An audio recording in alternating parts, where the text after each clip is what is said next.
obviously you have the overly optimistic reports coming out here from people. I'm not going to name names. I'm only going to name the names of the reports that we're going to talk positively about.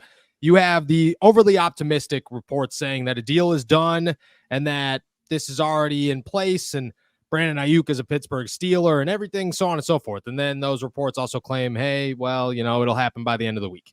My sources are telling me that the conversations continue, that negotiations are still happening, but currently there is no solidified deal in place. That being said, the reports from Alan Saunders of Pittsburgh Sports Now saying that there is quote unquote optimism that the Steelers believe they have the framework of a deal in place that is eventually going to land them Brandon Aiyuk, I believe is correct. And from what I have heard recently, because not so recently, or I guess, I don't know, 24 hours ago compared to right now, the world has seemingly lit itself on fire. We have gone 6 lifetimes and we have arrived here. 24 hours ago, my sources were not as confident that Brandon Aiyuk was coming to the Pittsburgh Steelers. Today, there's probably some optimism and things could feel a little bit better than where we stand much closer than they were, again, 24 hours ago. We'll dive into where that stands and also what's going to happen with the trade package, because there seems to be some clarity on where the trade package is and what's going to be handed to the Pittsburgh Steelers. Let me ask you this question. When do you expect this to go down? Because I have an idea in my head, but I think we're all just kind of sitting around waiting. When do you expect this to happen? It feels more and more like the San Francisco 49ers want this to be over. Like they want there to be a resolution, just as all of us do. So I feel like with that in mind, that because of the fact that there is still some details to iron out, there is still some stubbornness on both sides, both the Steelers and the 49ers, and I imagine on the Browns side of things as well.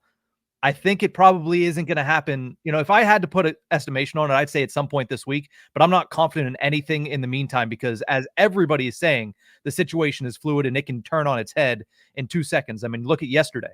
Steelers were out. Steelers were back in within minutes of each other from conflicting reports. So again, the situation is very fluid. So I'm not going to give you a direct timetable, but it does feel like the 49ers are itching to get this over with. So I feel like it has to happen here in the next, by the end of this week, probably at some point before next week begins. Yeah, I got a feeling that if it doesn't happen tonight, which I don't think it does happen tonight, I would give it another 3 hours. Like 7 o'clock would be my deadline tonight. And this is a complete guess. This is nothing but a guess. 7 o'clock would be my deadline tonight. If it doesn't happen by 7, maybe 8 o'clock. We'll go 8 o'clock tonight. If it doesn't happen by 8 o'clock tonight, I could see tomorrow at some point, either like early in the afternoon, right? Maybe mid-morning, somewhere around there. That would be my guess.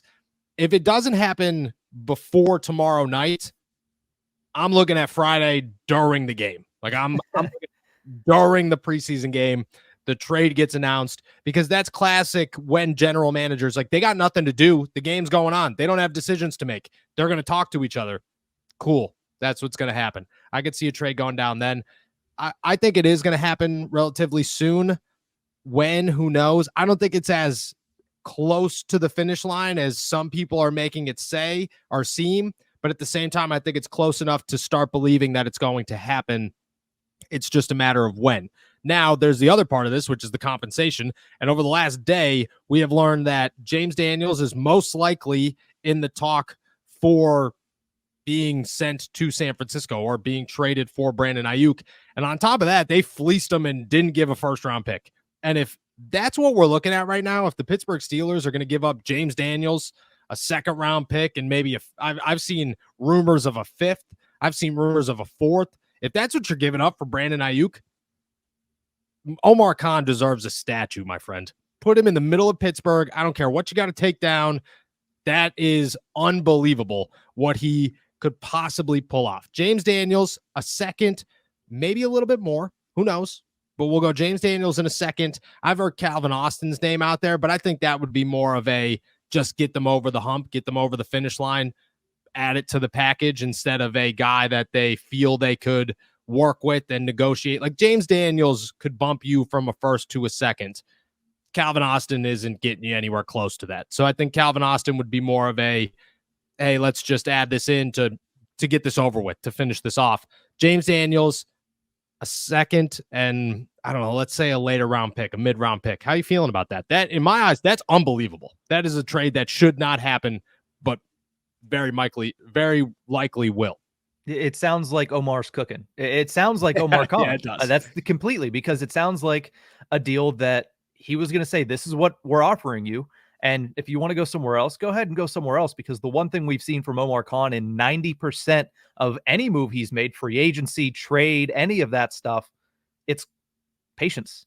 He's been patient with this Aiyuk thing. I said it at the beginning of the show. This is day 189 or whatever it ends up being of the Brandon Aiyuk stuff. We were back at the draft talking about, hey, were they talking about it at the draft? Would they have potentially given up that first round pick for Brandon Aiyuk at the draft? Were the 49ers open to it back then? It's a lot about patience, because we're getting up to the beginning of the season. San Francisco, as I mentioned, feels like they want to get this over with. And at that point, again, knowing that Aiyuk likely has Pittsburgh as a preferred destination, and it all comes down to who he's going to sign an extension with, it allows Omar Khan to be patient and say, this is what we're giving you, take it or leave it. And the fact is, Omar Khan seems willing to walk away from the negotiating table at any point. And I think that is driving everybody else crazy, because they can't pull one over on him.